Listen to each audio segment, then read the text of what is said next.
It's the Locked On Podcast Network, your team every day.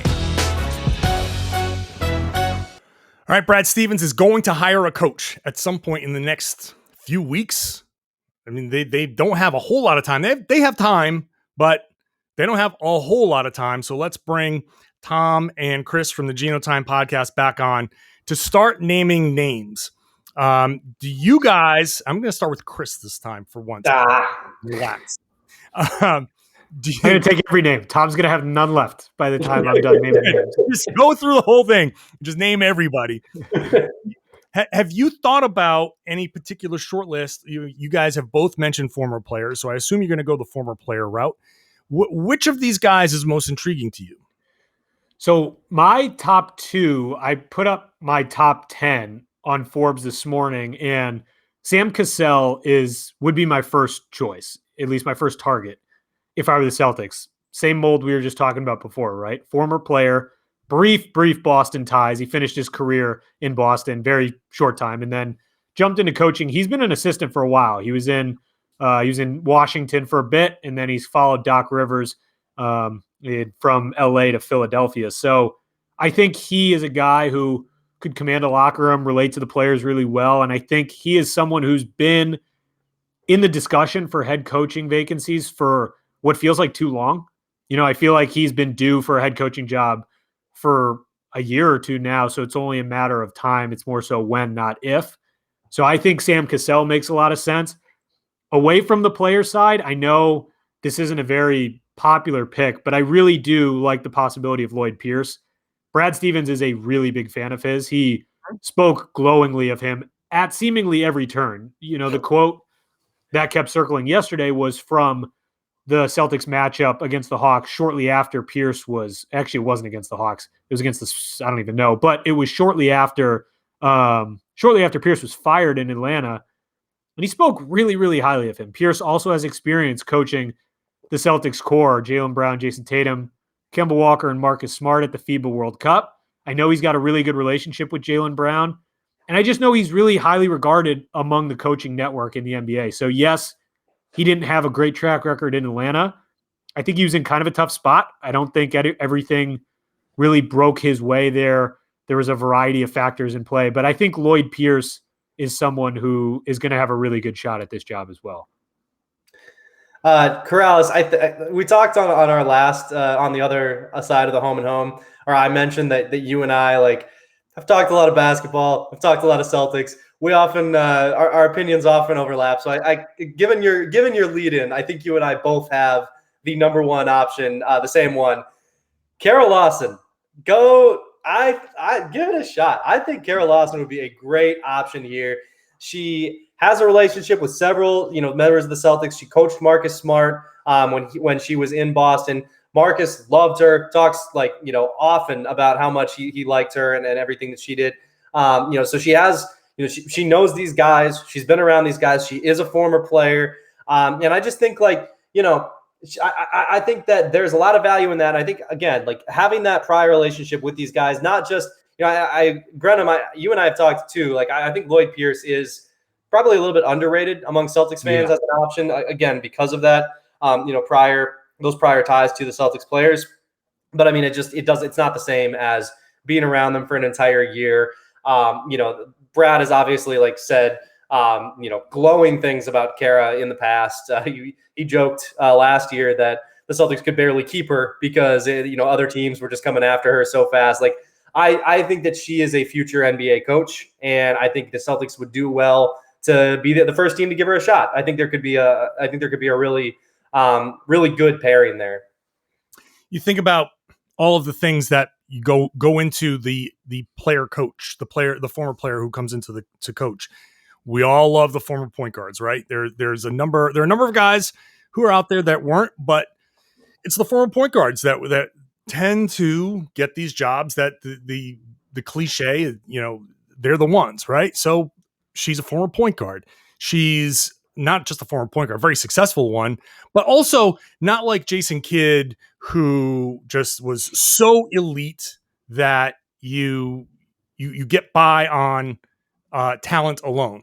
So she's had to work really, really hard for what she's gotten. She commands respect. I heard Brian Scalabrine talking about her on the Celtics Talk podcast. They had some of their TV coverage there, and he said, like, you talk to her, you talk basketball with her for 5 minutes, and you're like, whoa, okay, this person's different. You know that she commands the room. You know that the players respected her. Look at what happened when she left. I mean, the guys were falling over themselves to congratulate her. I mean, everybody wore those Duke shirts. They really, really said goodbye. You notice, and I don't know if Brad Stevens told them not to or what, but no player has said, hey, thanks, coach. Good luck on Instagram or anything. No one's posted anything about Brad Stevens. No one's posted anything about Danny Ainge either. But they really went out of their way to congratulate Kara Lawson. And I think the guys love her. I think they respect her. I think she quickly earned their respect with her basketball knowledge. I think she, at the very least, will be a strong candidate if she wants to. The only question is, she just got to Duke. Does she want to leave Duke 1 year in? And that would be really crushing, I think, for a lot of the women that she recruited to go over there. All of a sudden it's like, hey, great, we get to play for Kara Lawson. Oh man, they would understand, I think, but I'm curious to see if she's going to really go for the job. I think there would be a lot of value for her in this job, and I think her players would recognize that. And I also think her players would probably see how cool it would be to have the coach who they bought in on and the coach that they respect be a real trailblazer, be the first woman to coach an NBA team.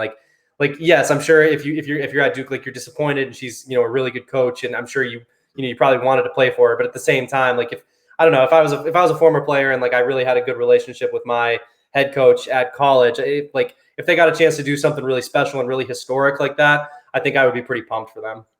Yeah, the part that worries me, because I think it would be awesome if the Celtics brought in Kara Lawson. I think it would make a ton of sense on a variety of levels. But I could also see Kara having that loyalty aspect where she just brought in her first recruiting class and she only got to go through 4 games last season because they had to cancel the season because of COVID concerns.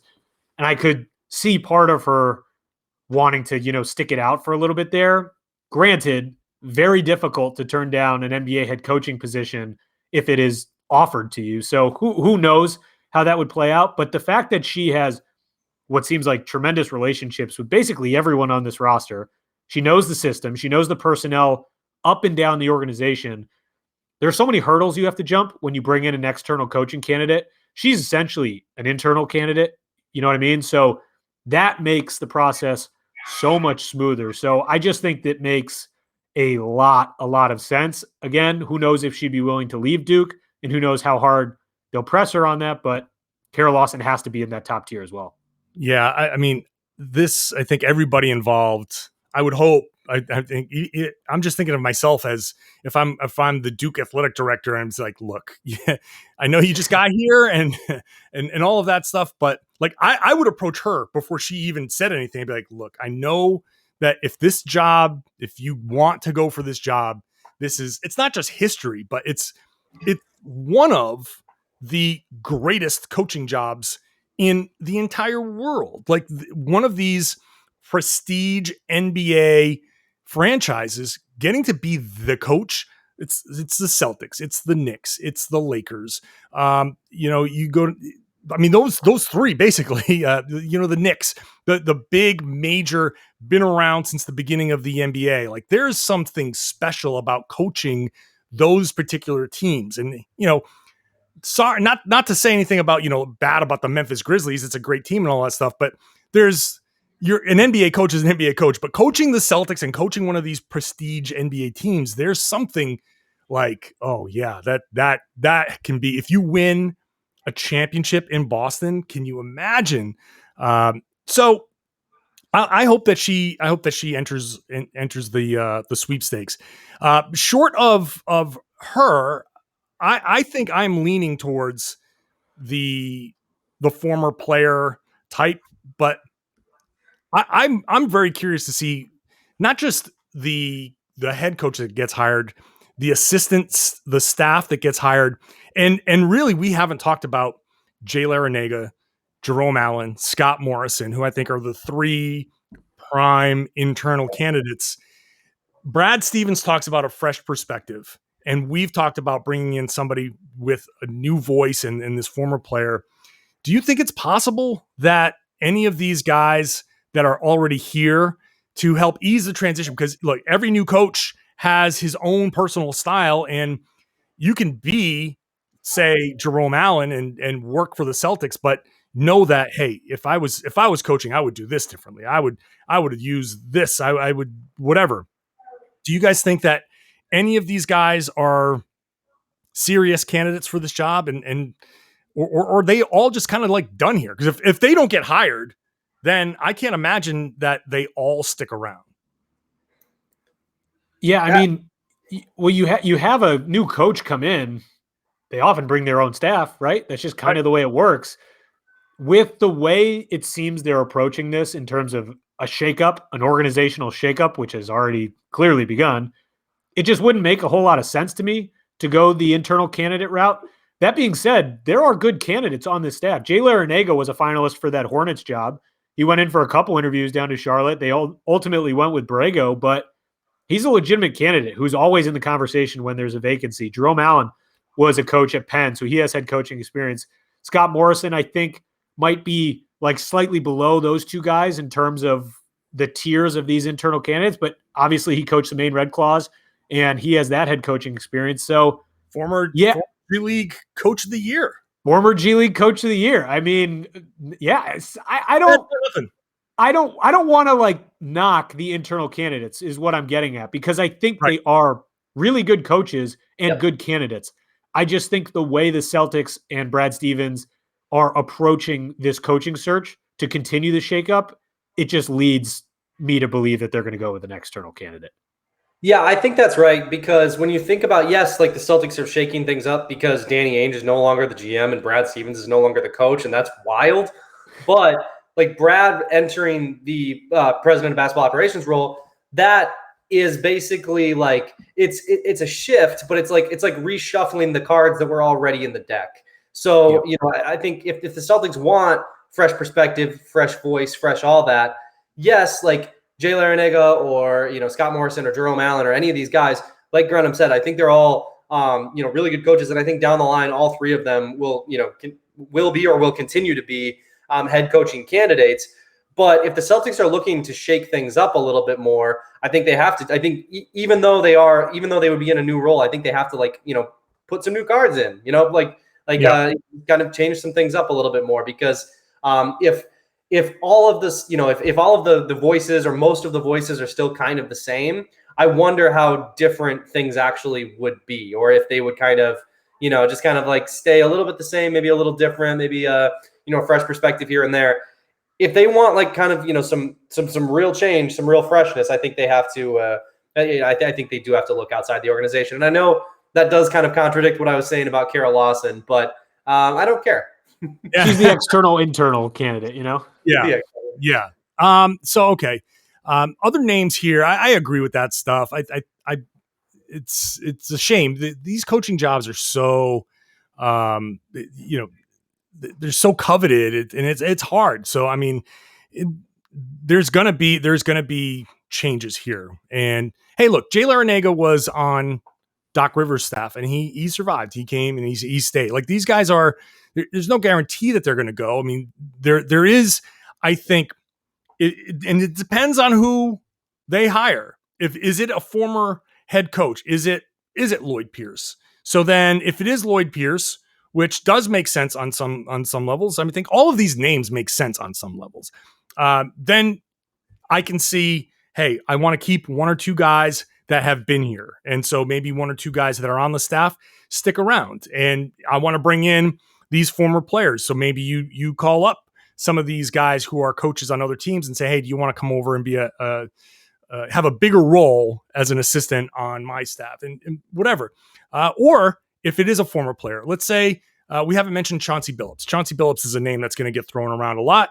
Chancey Billups makes sense because, again, he's a former point guard, but he's a guy that has not only seen a lot in the league, but I think his championship in Detroit with like the starless Detroit Pistons is a great kind of like experience to have to say, hey, I know how to play together. I know how to get guys to play together. He could say, I want some consistency here. And he can construct his staff in a unique way. So I don't know which of these guys is going to stay or go, but I think when we look at the short list, sure, you interview internally and maybe one of those guys, knocks your socks off, but I don't see that as the way everything has been shaping up here. So I think Billups, Cassell, Darvin Ham's name gets thrown around in coaching circles around. He's credited with working with Giannis in Milwaukee and having that experience working with Giannis. Well, you got Jason Tatum here. Like I've worked with Giannis and helped him kind of, in his development. I can work with you and help you with your development. That's a great one. And then I think Brad Stevens, I just think he's going to be turned on by like the defensive coaches. So an Ime Udoka from, Brooklyn, like these defensive minded guys are going to appeal to Brad Stevens' defensive mindedness. And I think if I'm going to skew any way, I'm going to skew towards those types of coaches that may also then turn around and hire offensive minds to be on their staff. David Vanterpool is another defensive-minded guy who I think lines right up with that. Like you mentioned, Udoka did really, really good work in San Antonio before going to Philly for a year and then to Brooklyn, I think.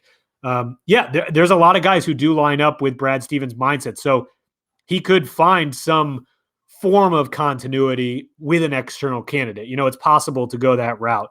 If he does go the former player, current assistant route, like a higher profile one like Cassell or Billups, does he want to take a shot on Billups, who's only been an assistant for a year? Does he go with Cassell, who maybe there's a little more stability there from a coaching standpoint? So again, there's a lot of ways he could go here, but I do agree that maybe Brad will lean towards some of those defensive-minded candidates in terms of narrowing this search down. The one thing that I think would be kind of funny, I mean, if Brad wanted to emulate his predecessor, would be if he just got somebody that nobody's talking about, which will be difficult to do because I feel like every single possible coaching name has been named by someone on Twitter or somewhere, or like writing a post somewhere or something. Like I genuinely don't know how many more potential names there might be out there. So that will be interesting. But Danny did shock the world by hiring Brad, so maybe Brad can keep the streak alive. Hey, if the Celtics help me out and they take Scott Brooks off my hands, I'm all for it. I'm all for it. I'm kicking you off the show. I was trying to tell you to get this guy out of here, right? You've been saying it for a long time. But you know what? Let's wrap it up here. None of us have mentioned any of the college coaches. None of us have said that they should dip into the college ranks again. Juwan Howard's going to be the biggest name out there. He hasn't been at Michigan very long, but he's been very successful at Michigan.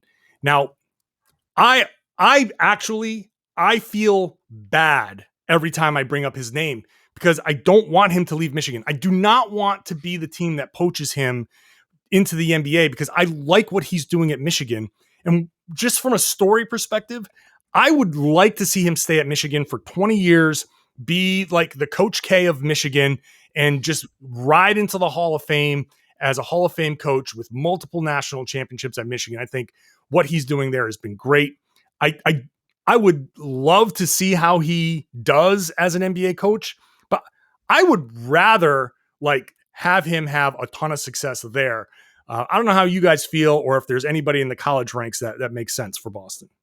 I think the only other guy from the college ranks that I would look at pretty hard is Jerry Stackhouse. I would take a look at him. But yeah, I mean, Juwan Howard he's clearly the peak of the college guys, I think, of the other guys. I mean, and I do wonder, I think generally if you ask coaches who have done both, everybody wants to be in the NBA. Like the college grind is such a grind. Like I'm sure Juwan Howard, he is. I mean, he's doing really, really well at Michigan, and I'm sure he seems to be connecting with players and putting together a great system, and he seems like a very high level guy, and there is probably the potential for him to coach there for 20 years and ride into the sunset. But at the same time, if an NBA job comes along at some point, it does feel like, all right, you mean I don't have to recruit anymore, or like the recruiting I have to do is very minimal? Like that's just anybody I feel like would be enticed by that. Of course. I mean, Brad Stevens was enticed by that. Yeah. And Jerry Stackhouse certainly would be too. I mean, Stackhouse has some experience. He was head coach of Raptors 905. He was an assistant with the Raptors, worked with the Grizzlies, and then he went to Vanderbilt. So he's got a versatile background. It's not like he just started coaching yesterday. And I think he might be a little far off from his pro coaching debut, like head coaching debut, but I think it's, a matter of time until he gets a head coaching job. Juwan Howard is a legitimate head coaching candidate whenever something opens up. I mean, he was a really successful assistant for a long time in Miami before he went to Michigan and kind of just hit the ground running. Like he's been a really, really successful college coach. Does he want to come back to the NBA? I'm sure at some point, but I don't know if that's now because they have a really good thing going in Michigan. But if you're the Celtics and you do want to look at the college ranks, Juwan Howard has to be number one on that list. Yeah, a couple of other names that have been thrown around that I've seen. Chris Holtman, who he joined. You want to go the Butler route? Wow. He went to Butler after Brad Stevens left as an assistant, took over there, and now is at Ohio State. And Tony Bennett. Virginia won a national title, and at Virginia is a name that's come up that I've seen thrown around. Is a number of different Coach of the Year awards, and is a defensive-minded guy. So a couple of those college names that are out there. Tony Bennett comes in, runs the Boston Celtics. They're averaging 54 points a game in the blink of an eye. It's going to be awesome. I like the Celtics have one of the most like electric young players in the NBA. Imagine Tony Bennett coming in and just ruining Jason Tatum. All set, crushing. The thing is, when a lot of these coaches, college coaches, get thrown around in coaching searches, which is inevitable, it happens no matter the position that comes up. A lot of them, in my mind, like Jay Wright, always thrown into the mix. He's a guy who is just made for college. Tony Bennett, made for college. I don't see him coming in and successfully motivating professional athletes. I see like a John Calipari type experience. You know what I mean? Sure. Yep. I agree. I 100% agree that there are just some guys are just college coaches. And I don't want to say just college coaches. That's just perfect for them and their personality. They're going to be great at it. Yep. Be great at what you do. But that's not going to stop them from being thrown around and just, for naming names. Well, I might as well name names that are being named.